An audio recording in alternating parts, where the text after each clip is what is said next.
I would like to welcome all students, faculty, staff, administration, family, and friends to this year's class day. The class of 2007 has worked very hard to get here, and we are now one step closer to fulfilling our dreams. We are glad you could be here with us as we share our memories in this traditional event.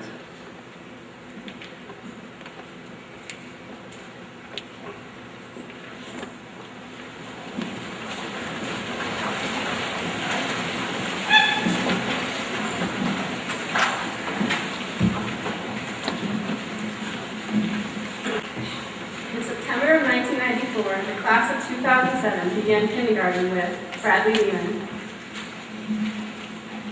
Don't be history, make history. Samantha Belrose.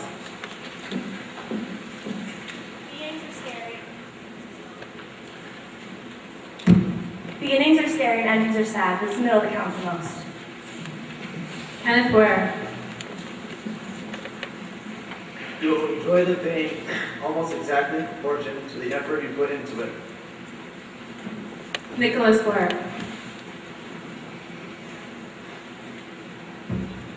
Smarter than your average there. Justin Guerin. Deny everything. Helen Giroux. It's attitude, not aptitude, that determines your altitude. Evan Green. Read every day. Chelsea House. You have brains in your head, you have feet in your shoes, you can steer yourself any direction you choose. You're on your own, and you know what you know, and you are the one who will decide where to go.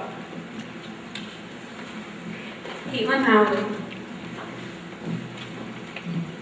Reality leaves a lot to the imagination. Dana Lagoon.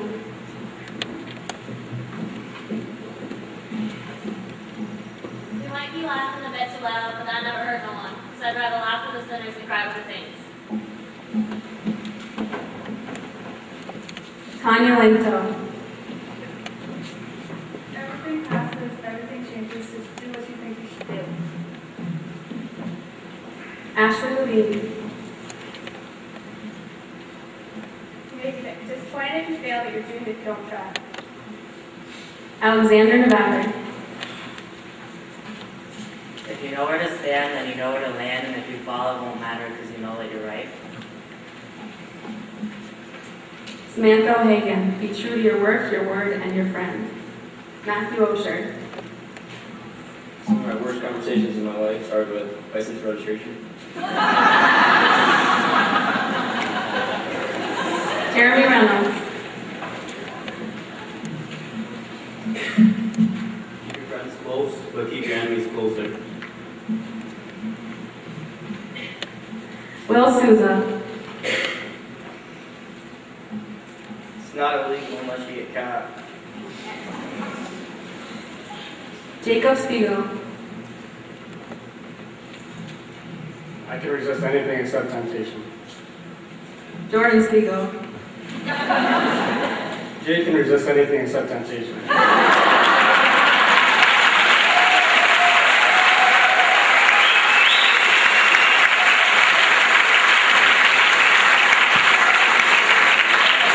Casey to change, as they always do. It's our strength that carries us through. Haley Chomley. Take these sunken eyes and learn to see all your life. You were only waiting for this moment to be free. And Jake William Smith. Do or do not, there is no try. This year, the teachers were Mrs. Southworth and Mrs. Davis. The first couple weeks of kindergarten were exciting and scary at the same time. In September, it took 2 weeks for Brad not to end the Pledge of Allegiance with Amen. Also in September, the kindergartners made their annual trip to Roll's Pumpkin Patch. We had a beautiful sunny day and first pick of the pumpkin patch. Many of us picked the biggest pumpkins available and had trouble carrying them back to the bus.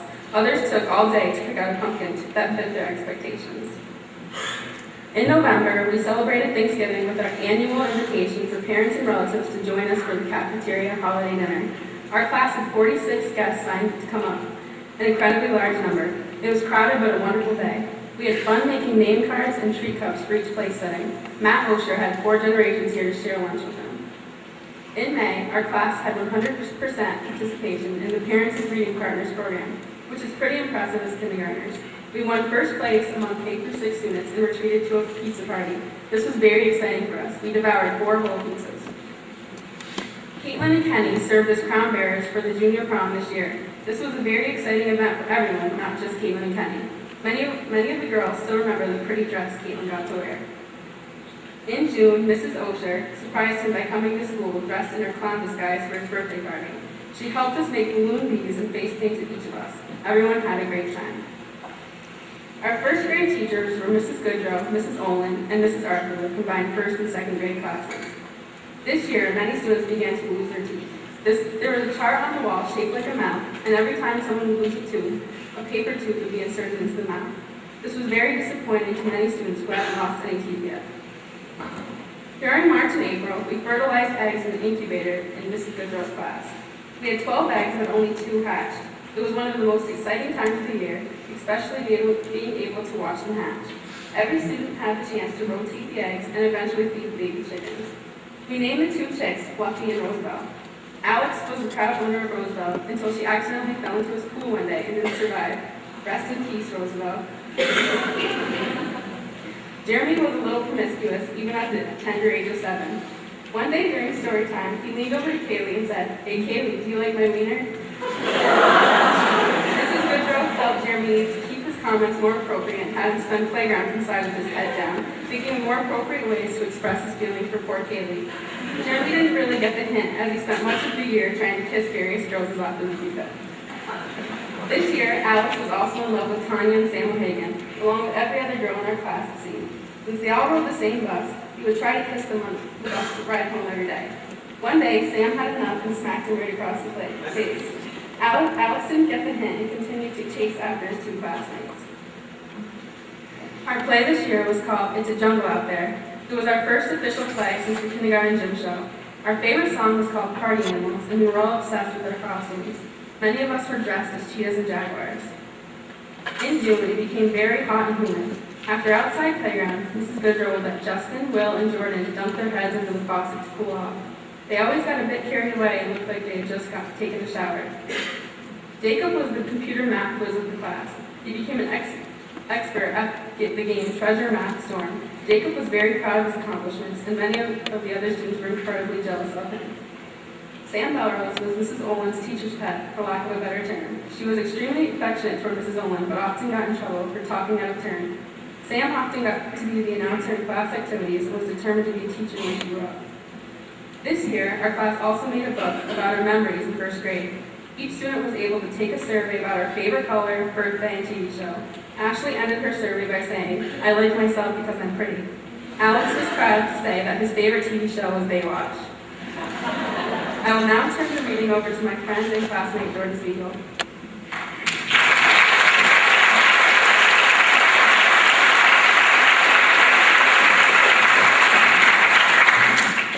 In 2nd grade, we were joined by Andrew Goodwin. Some see the glass as half empty, some see the glass as half full. I see the glass as too big. and Bobby Fillion. Some are sure we know what that means. Nothing is ever how it seems. As you walk down the stage and try not to cry, we all dread the moment before we say goodbye. Our teachers were Mrs. Sloom and Mrs. Sewell. Brad was the best smelling boy in all of second grade. Every day he worked along commenting that his mom made him. Yeah, right, Dad. This year, Jordan had a big crush on Helen.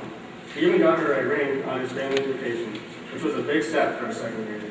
Helen always insisted that they were good friends. On bus rides home, Tani insisted that both Alex and Kaylee chew their gum with a wraparound because it made the flavor taste better. With little hesitation, they both listened, and no, it didn't enhance the flavor. In May, we had the annual Mother's Day tea. Part of the entertainment included a play called Robin of the Caring Heart. Caitlin and Samuel Hagan had the lead roles, which was a big step for both girls. However, Alex undeniably had the most entertaining role as an ogre. He was a true professional, right down to an awkward shuffle and raspy voice. Years later, some of us still find it thoroughly entertaining to watch us play over and over again. In third grade, our teachers were Miss Coolidge and Mrs. Ailes. One day during story time in Miss Coolidge's class, everyone was sitting on the carpet. One of the boys randomly lifted up the carpet to find hundreds of disgusting earwigs. We had to evacuate the room while the janitors came and took care of the problem. The ice storm also occurred this winter. We missed a week of school, and many of us still wrote about it in our journals all the way into June. Many of our families were without power for over 2 weeks. Justin and Alex kept referring to Mrs. Langley as Mommy all year. Justin said it was okay since he called his mother Mrs. Langley quite often. This year, we were all obsessed with gigabits and digital friends in general. It got to the point where many of us couldn't concentrate in school, and they had to be banned forever. One day, the class was waiting for Chelsea to come out of the bathroom to start social studies. Finally, Mrs. Langlois knocked on the door and asked if she was okay. Chelsea soon came out with her book, and she said she was just reading. From then on, Chelsea always brought her book into the bathroom with her. In fourth grade, our teachers were Mrs. Lund and Mr. Hume. This was a major transition for all of us. We were now able to have lockers, and we were with the big kids on recess and lunch. We also had an increased amount of homework and bathrooms weren't connected to the classroom. This year, the obsession with the Spice Girls was in full swing. Kaylee, Kaylin, and Sam Home wore their Spice Girls t-shirts with Adidas wind dance outfits all the time. At every birthday party, the girls would reenact the Spice Girls concerts and sing and dance to all their songs in front of a video camera. Dana, Alan, Chelsea, Kaylee, Ashley, and Sam Home were all active participants. Caitlin's huge muscles and Ashley's perfect cartwheels are the highlight of their memories of Spice Girls. One day, Jeremy and his fellow peers were playing soccer on the playground. Needless to say, Jeremy ran off and sat by the goal. When asked what he was doing, he said he fell in a puddle. But everyone knew he wet himself because he couldn't stop laughing. Well, okay. Sam Barrows came to school on various occasions with her face smothered in glitter makeup. She even kept a pretty large stash of it in her desk just in case some of it came on. One day, Mr. Kuhn finally approached her about the subject and asked if her mother approved of her attire. Sam thought her glitter makeup was fashionable and awesome. She was really upset when she had to stop wearing it. This year, our class had to complete a very large project on Native Americans. We all had subjects ranging from longhouses to clothing. We were then forced to present our projects in front of the class and Mr. Lund's video camera. We also completed projects on genealogy and simple machines. I will now turn over the reading to my classmate, Nate Goodwin.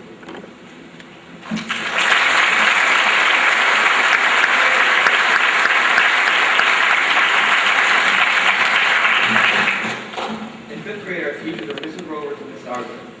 This year, Mrs. Rovers started a major trend with the girls in our class. She often wore karma bead bracelets, and each day they were a different color, that was color coordinating with her outfits. The majority of the girls thought this was so cool and invested in these bracelets in order to be just like Mrs. Rovers. In June, we went to Shelburne Museum in Vermont. During the ride there, the whole bus was annoyingly singing the Bong song. Mrs. Rovers and Mrs. Arthur were confused as to whether or not they should stop our singing. After all, the song was not exactly appropriate. Either way, it was impossible to shut us up. One night, Ashley spent the night at Sam Balrose's.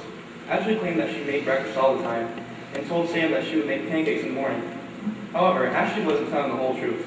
Her pancakes were over an inch thick and with the eggshell still intact. Sam's dog wouldn't even touch the pancakes. In 6th grade, we were joined by Shane Dunbar, Parents of every nation want their children to grow up in a world safe from harm, free from oppression, and proud of their heritage. In this way, we are all alike. and Amanda LeDoux. It's not enough that I should succeed, others should fail. Our teachers were Miss Dumont and Miss Lambert. This year, our field trip was to Poca McCready. We're pretty certain that we were the last class that was ever allowed to spend the night, which is pretty unsurprising considering our history. We sold candy bars all throughout the fall and eventually made our goal. During our stay at the camp, we climbed the mountain, skated, explored an endurance course, etc. Many of the boys got in trouble for mooning the girls' cabin, even though they never did. Kenny's dad used a whistle and boot camp techniques to wake up the boys in the morning. This year also sparked some romance in our class. Couples included Jacob and Rose Ashline, Alex and Kaylee, Sam O'Hagan and Kenny, and Caitlin and Bobby. All throughout 6th grade, our teachers spent a lot of time scaring us for junior high. We were told that we'd be shunned if we didn't wear deodorant, and that we would be in shock when we faced the differences between elementary and junior high. Between all the lectures, we spent a lot of time watching movies, annoying Miss Dumont about a fiancé, and doing interesting book reports. As junior coach, we prepared diligently for Fun Day. It was a fun day that we had been waiting for all through our elementary years. Even though there was some minor drama, many of us created our own obstacle courses and relay races and enjoyed the great weather. This was also the first year that most of us went to class day. In 7th grade, Corey Lewis joined our class. This year was our first year in high school wing. Our 6th grade teachers really scared us for 7th grade, so none of us knew exactly what to expect. In reality, all we faced was a lot more homework and a teacher that spontaneously threw tomahawks across the room. This year was filled with Greek mythology and American history. We also had to dissect earthworms and frogs in Mr. Dumont's class. This year was also our first year participating in Winter Weekend. We had the most participation this year out of all others, which is sad but true fact. We worked so hard on our skit, especially with our swing dance and cheerleading routines. Kaylee and Dana led the way with our choreography. We were very proud of our accomplishments, even though we didn't win. At the end of 7th grade, Sam B, Kaylee, Ashley, Caitlin, Helen, Dana, and Samuel threw a goodbye party for their friend named Dragoon. Spending the night in Helen's camp proved to be an interesting night. They passed the time dancing on the kitchen table, watching Helen and Dana play Fluffy Bunny, and it ended with Ashley eating dog food after Truth or Dare. I will now turn the reading over to my friend and classmate Chelsea House.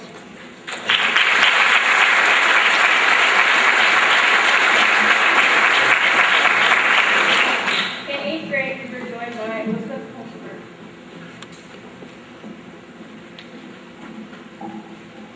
Nothing lasts forever. That's a sad truth. People say hello, then they say goodbye. It's only a matter of time. John Pressman and Ryan Powers. Say no to drugs. This year, our technology class was held in the hallway between senior lounge and the industrial wing. One day in the middle of winter, Nick and Kyle Tatro started a fight because Nick had shot a rubber band at Kyle. And we all know Kyle doesn't put up with that sort of thing. The argument ended with Nick being pushed through the window and left outside in the cold. He also had to pay for a brand new window while the rest of the class rose from the hallway. Also, one day in gym class, Sam Darwell got hit in the face with a volleyball. He said it didn't hurt and then ran away crying. In 9th grade, we were joined by Myra Engelhardt. People never did silly things. Nothing intelligent would ever happen. At one point, Sam O'Hagan spent the weekend with Sam Darwell. One afternoon, Sam Darwell decided to teach the other Sam how to drive her four-wheeler. She brought her out to a dirt road and gave her control, figuring it would be almost impossible for anything to happen. Little did Sam Darwell know this scenario would end with Sam O'Hagan driving the four-wheeler into the ditch. This year we had our first dance. We were really excited about this, now that we were big bad freshmen. As a class, we decided to have a circus-themed dance complete with elaborate window paintings.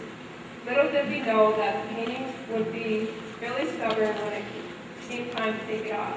Many of us stayed up really late, scrubbing at the windows, and really regretted our enthusiasm.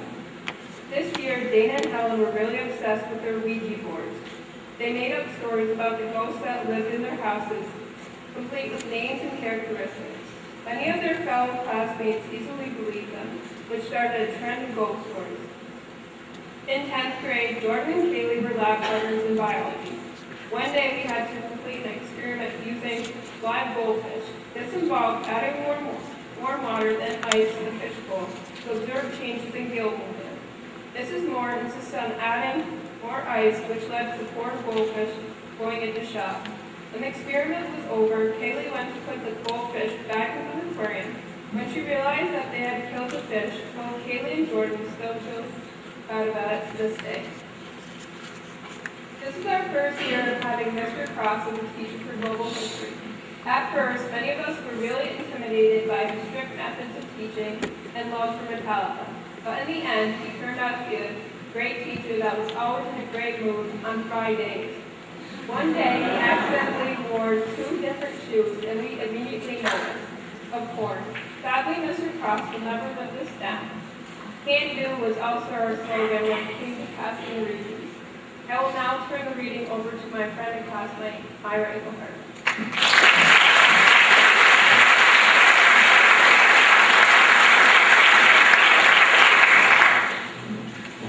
As juniors, Thomas Volkswagen joined us. The best part about embarrassment is you're the funniest person in the room. In November, on the way home from playing soccer in Oneonta, Evan grabbed a bottle of Gatorade because he was thirsty. Afterwards, he realized it was the wrong bottle. The bottle he grabbed by mistake was filled with his own urine. In April, John thought it would be hilarious to dump 7-month-old milk into Dana's locker before the pin ceremony. She was really mad when she discovered what had happened, and John got 20 hours of community service. But he still says it's completely worth it. Meanwhile, Dana had to replace all of her textbooks, and the hallways reeked for a long time. The feud between Dana and John is still going on to this very day. Also in April, many of us took our first trip overseas. France was an exhilarating, crazy time for all of us. We'll all especially remember Brad's bargaining techniques at Versailles and his yoga skills while in Tanya and Sam Hagen's hotel room. Prom was quite the treat for our class. We had never been a very enthusiastic class, which showed in our magazine sales. Therefore, we were forced to design and construct our own prom set. Thankfully, it turned out beautifully and looked even better than some pre-made ones. The night before junior prom, Maida and Sally, the foreign exchange student, described each other's dresses for prom and freaked out.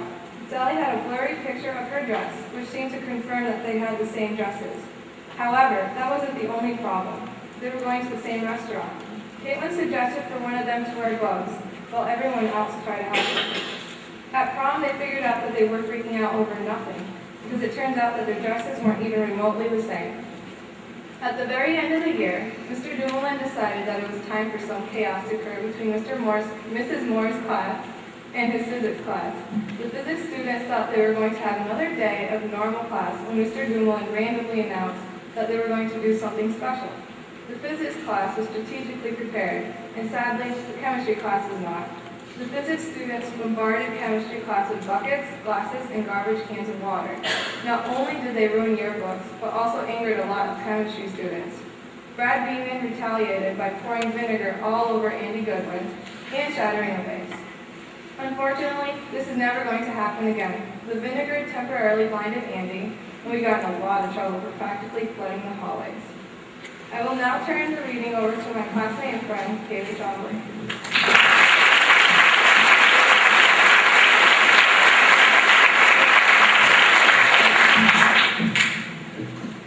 12th grade. One day in early September, the senior class convinced Brad to eat an entire 7-pound can of applesauce left in the lounge by the 2006 seniors. He did it in less than 25 minutes. Samuel Hagan's 17th birthday was at the end of September. Since she's the youngest in the class, everyone thought it would be fun to celebrate in an obnoxious and enjoyable way. Tanya brought sushi for lunch. It completely disgusted Alex. Nobody will ever forget his facial expressions after trying it. Dina even put jewels all over a Burger King crown and forced Sam to wear it all day long. Before a soccer game, Jeremy, Jacob Beeman, and Jason Baker would go to Jacob's house and play pool and ping pong. Brad decided to show up one day on his bicycle. When Jeremy and company had to leave for the game, Brad had to ride his bike home. Jeremy was driving his truck in the road, trying to avoid Brad on his bike. Brad didn't let Jeremy pass, keeping Jeremy at a steady 5 miles per hour.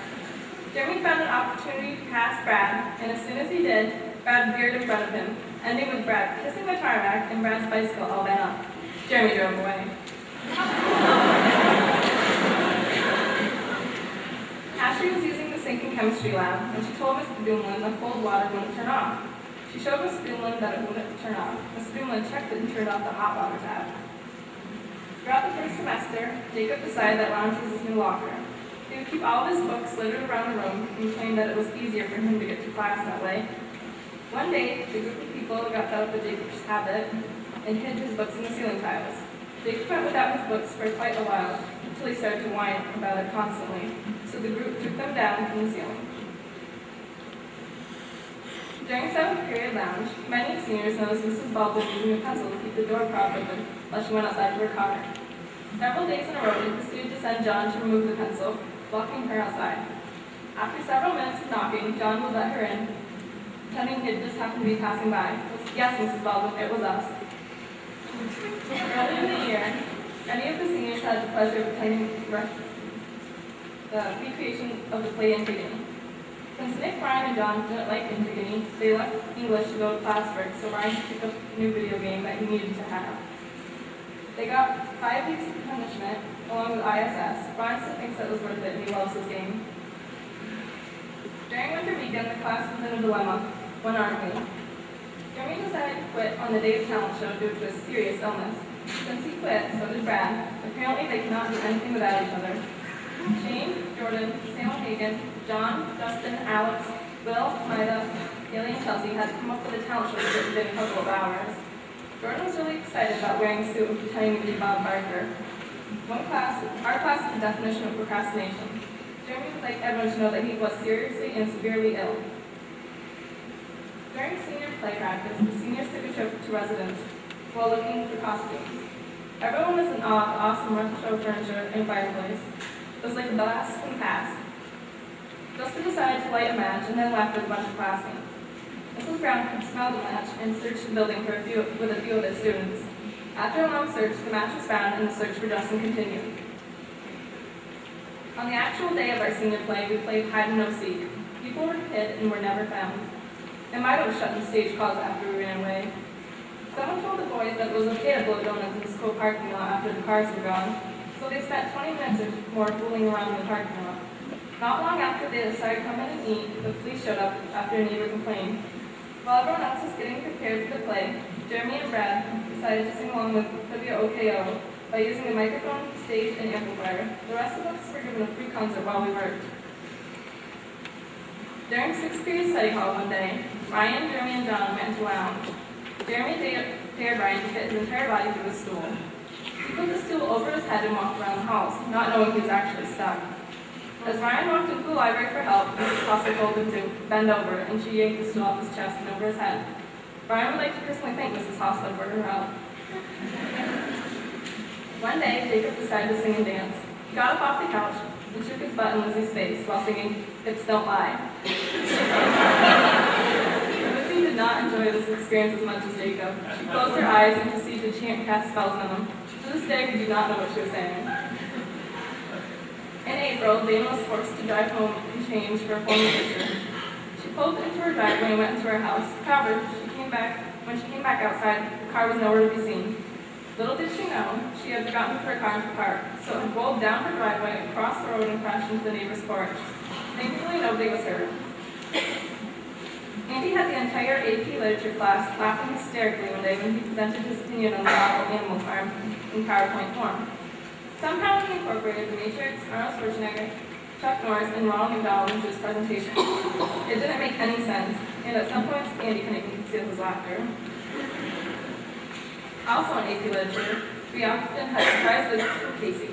One day, while we were taking a test, Casey spontaneously jumped in and made a very loud and irreverent comment. When he realized that he had disturbed the class, he just casually walked away. Casey visits the AP Literature students pretty often and for random reasons.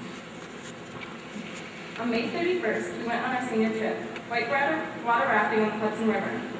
For the most part, we had an awesome raft guide and a beautiful day. Since it was pretty humid, many of us had a great time squeezing into the wetsuits that were provided. We couldn't wait to pull off in the water. Jeremy, Brad, and Andy thoroughly entertained the people who had the joy of sharing a raft with them. Every time they would go over a rapid, Jeremy would complain that he was river master, and he would stand with an oar to face the raging water. Unfortunately, he never fell out of the raft doing this.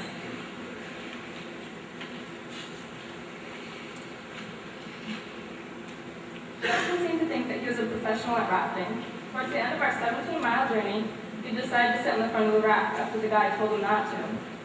Suddenly, Justin fell off the raft, into the water and right onto a rock. The other kids on the raft secretly think that the guide purposely sent us in that direction so Justin would fall off. Also toward the end, Caitlin and Helen decided that it was a perfect day for sunbathing. They spent the end of the trip making all the boys paddle for them while they relaxed. Now that our senior year has come to an end, we realize that all the wonderful people we are going to be leaving behind. In some ways, we wish that our experiences at CCRS weren't ending. This concludes the class history of 2007.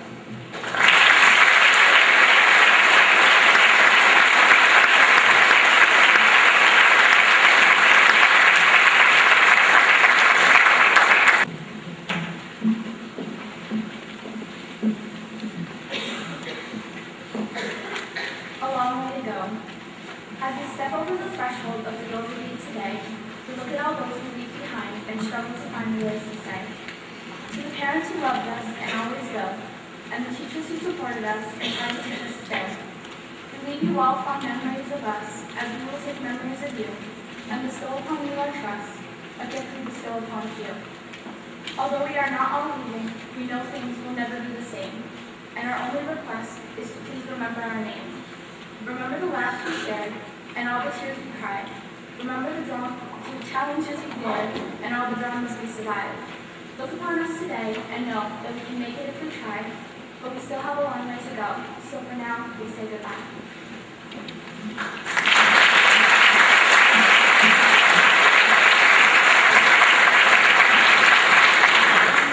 Hey guys, welcome to our 10-year class reunion.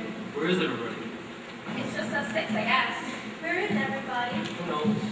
I bet you I know what they're doing. Let's start with Brad. Brad's probably blowing donuts in the field of Chazy. Travis has become a national 4-H leader in the U.S. Andy is modeling fishnet stockings in the J.C. Penney catalog. He is dominating the pharmaceutical industry in Greece. Hank is still searching for Rodney. Jane is now known as Judge Jane. Lloyd is teaching in Colorado and can occasionally be seen making antelatas. Bobby is living happily, making tie-dye products for the Grateful Dead. Justin is doing photo shoots for American Eagle on MySpace. Alan is the assistant soccer coach for Mr. Dooley.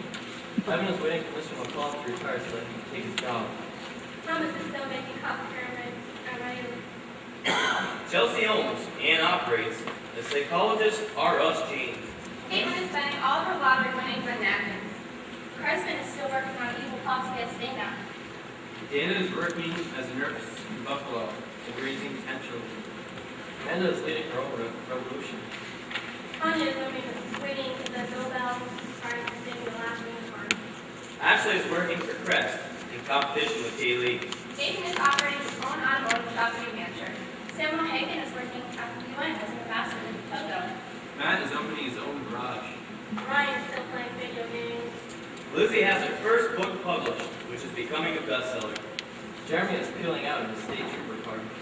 Will owns his own drag racing trip to Canada. Jacob is still hanging around with Josh and taking Mr. Norcross's job. Jordan is representing Willie Nelson, tax evader. Casey is managing his own Doritos factory. Haley is working for Cody and R&D inventing a new teeth whitening agent. Alex is the CEO of Gap. Jake is working on Wall Street. Well, our class seems to have been successful in the past 10 years. It's great seeing you all.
almost Christmas. Yep, finally got a break from college. Yeah, Christmas break. It's Christmas time, the time for giving. Talking about giving, you should leave everyone in class well. Let's start with the 7th grade. Oh, I know, I graded their papers. They need a spelling lesson. For the 8th graders, stop fighting. This isn't the WWE. For the freshmen, rehab. And let's leave the sophomores a Barbie convention for everyone to fit in. Let's leave the juniors something next. We should leave Jacob Eamon a position on the Philadelphia Flyers hockey team. And Jesse Blake, Brittany Goodrow, Heather Gay, Kirsten Parker, Marie Chombley, and Shawnee Eggerman, a mind of your own. Ding along, lots of poison ivy. Joy Bradley. A louder voice so that we can hear all you have to say. Karen Braun, your own television show. Dr. B, medical examiner. Billy Combs, a never-ending supply of video games. Jonah Curran, the child's chemistry set. Trevor Dio, non-webbed toes. Karen also another year as a French TA. Colby Delphina, Jordan Lanoux, Nolan Ryan, proud. Tyson Dupree, a helmet and a real bottle opener. Corey Ellis, another state soccer championship. Matt Frigo, less black. Nick Pupo, a winning lottery ticket for that wonderful and lazy life. Robert Gay, a successful year in Chernobyl works. Michael Henry. Fancy foursome at Augusta with Arnold Palmer, Jack Nicholas, and Tiger Woods. Stephanie Hostler, a career on Broadway. Lacey Rushford, a fun-filled day with Larry the Cable Guy. Andrea Huntley, a flight of stairs to practice falling down, not up. Liz DeButt, a MySpace stalker. Alex Shepard, a homing pigeon that follows you around. Carl Duchess, your own personal skate park. Jody LeBombard, a day in charge of the minor barns. Stephen LeBombard, Mr. Mom. Kyle Palmer, a razor. Armin Langevin, a scholarship from Juilliard. Megan McCourt, a soccer boy. Terry Latchmore, a beautiful pair of left-handed scissors. Amanda Levine, your own show string, Grand Canyon Trophy. Dick Levine, a toothbrush. Thomas Levine, a modeling contest. Caitlin McManus, a trip to Harvard Model UN. Eric Martin, a pair of skates. Allie Mitchell, Stockings, Smackers lip gloss. Sarah Munson, a redneck golf championship. Jessica Murphy, never-ending waltz pain. Casey Olds, nunchucks. Katrina Reynolds, a villa outside of Paris. Kyle Reynolds, is on the NCCS boys basketball team. Heather Rivers, a free pass for speeding tickets. Chad Rawlings, a career in graphic design for Balfour yearbooks. Harley Brushford, a door jam and a pencil sharpener. Aaron St. John, a publishing contract for her poems. Oh, Paul Sweeney, a buck, and we don't need $1. Galen Trombley, owner and operator of Gaelic Golfing, for the Kilburn Golfer. Frank Luigi, job announcing WWE events. Gabby Beaton, her mom stretched out. Wendy Wilson, a GPS system to get around Clinton County. Now, how about the staff? Let's leave Mr. McCall an invitation to join the Kennedy family. Oh, and Mr. Cross, a pair of the same colored shoes. Mr. Bichette, the kid who's allowed to drop the F-bomb at 15. Mrs. Brandell, an apartment in Paris. Mr. Hitchcock, more bake sales. Mrs. G, the old Argonne back. Mrs. Spall, the most beautiful prom dress a girl could ask for. Mr. Patnam, 1,000 thank yous. Oh, and Mrs. Penfield, the pie plate owed to her by her favorite AP class. Mrs. Fulton, a serenity crown for every day of the year. Mrs. Parsons, computers that don't crash every day. And Mr. Thompson, your own Foyer action figure. Mrs. Baldwin, a fancy case for your sand collection. Oh, and Mr. Kane, another Ashley Levine. Mr. Newman, the return of water bikes. Ms. Grinnell, a celebrity-style wedding. Mrs. Stevens, a classroom guidance. Mr. Devins, a never-ending supply of strawberry cakes and oatmeal raisin cookies. Mr. Frisbee, seniors that can sing. Mr. Langer, a music appreciation class to teach. Mr. Norcross, a New Year's revolution that lasts. Ms. Bayshard, a long and happy retirement. Mrs. Abbey, a day when no one gets sick. The cafeteria staff, grilled cheese and Italian numbers every day. The office staff, more dummy beans. Mr. Mulligan, no more chains. And Mrs. Racine, luck with next year's senior class. Mrs. Brown, a year without complaints. Mr. Bull, a place on last comic standing. Mrs. Lauren, a senior class that fills out all scholarships possible. And Mrs. Moore, a recipe book for all your treats and many things. That's everybody, right?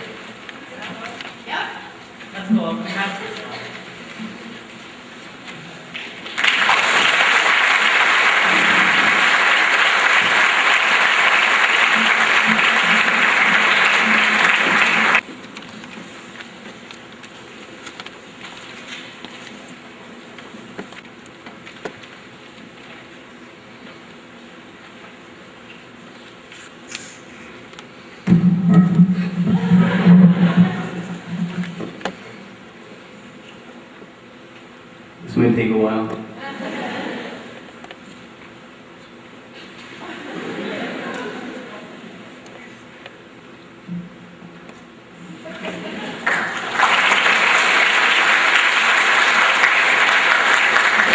I would like the junior class officers to come join us up on stage.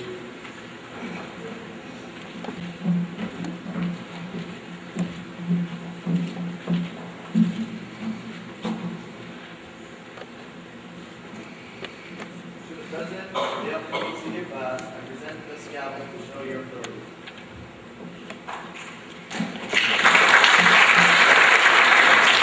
To the Vice President, we present the Constitution so that you can uphold the bylaws of Chazy Central Rural School. To the Secretary, we present the journal to record the important events of your senior year.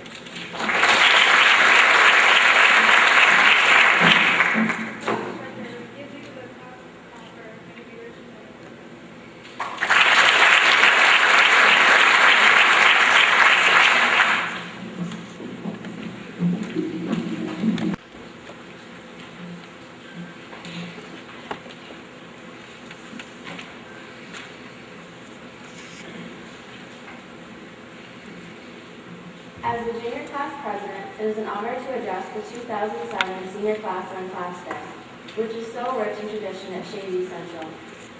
I know it seems rather trite to say how quickly the years have passed, but here we are, much too soon preparing ourselves to fill senior shoes. For so long you have been the class for us to look up to, hang out with, share the thrill of victory and the agony of defeat at athletic events, and most importantly, a class we respect.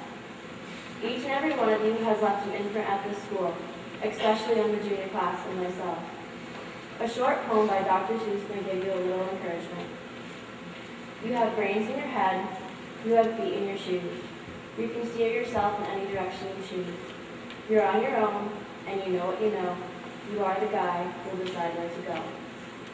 We know you are all capable of fulfilling your dreams, so reach for the stars, but if you may fall, the clouds are right underneath to catch you. You will be leaving underclassmen behind, but you will never be forgotten.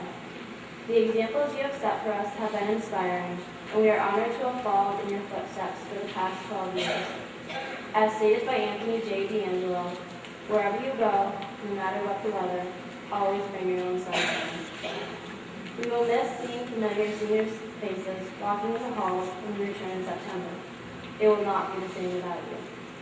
I know I speak for the entire student body in saying congratulations on your accomplishments, look forward to the adventure, and most of all, enjoy life after CCRS.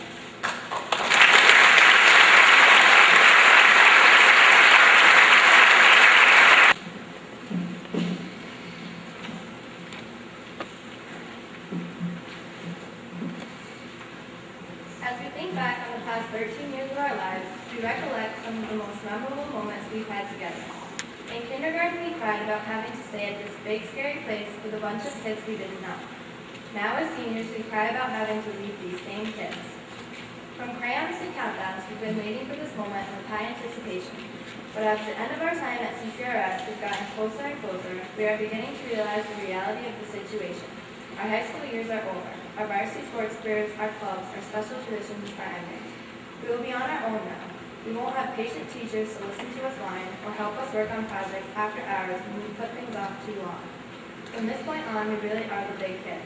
We must learn to live on our own and take true responsibility for our own actions. The journey that has led us to this point has been short, though it may not have seemed that way to most of us. These last few years have only set us up for what's to come. I am sure there is not one person on this stage who would take back these years, as they are filled with memories and experiences that will stay with us forever. Though it may have been difficult for us to recall our class history, there will be times in our lives when things will come up in conversation that sparks our memories. We will remember what actually happened on the playground that one day, or the real reason Brad was sick that day after lunch.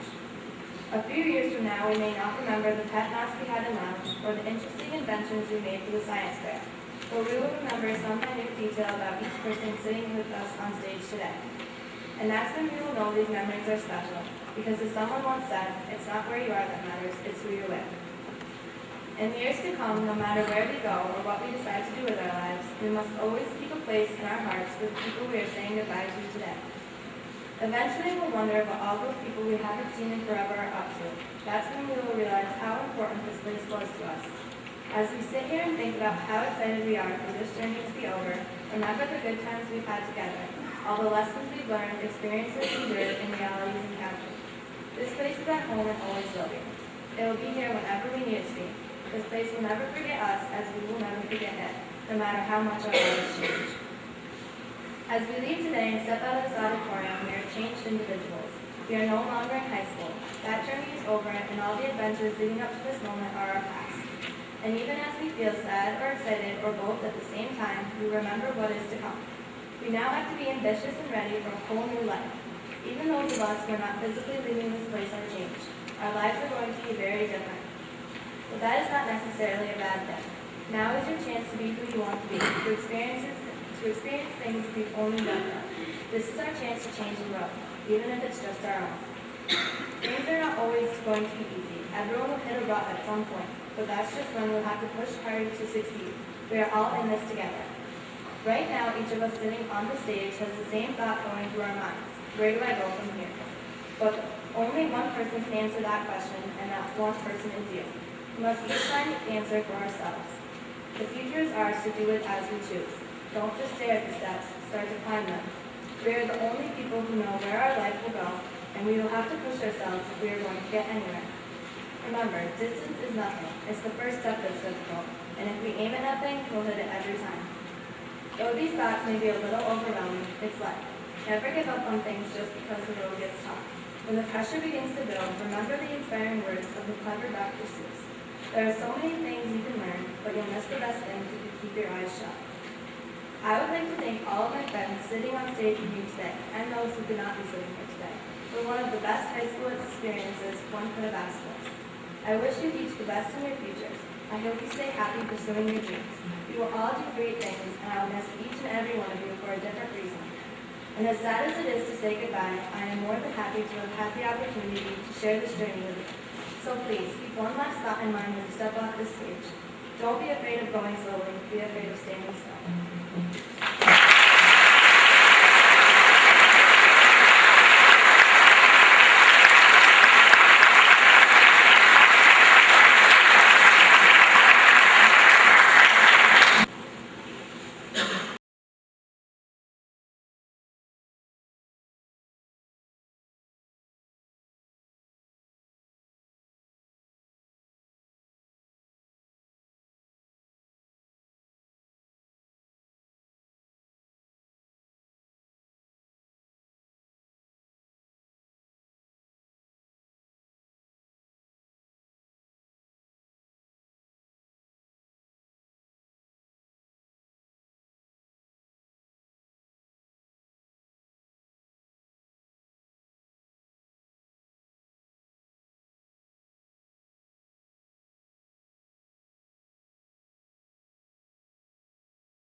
How you going?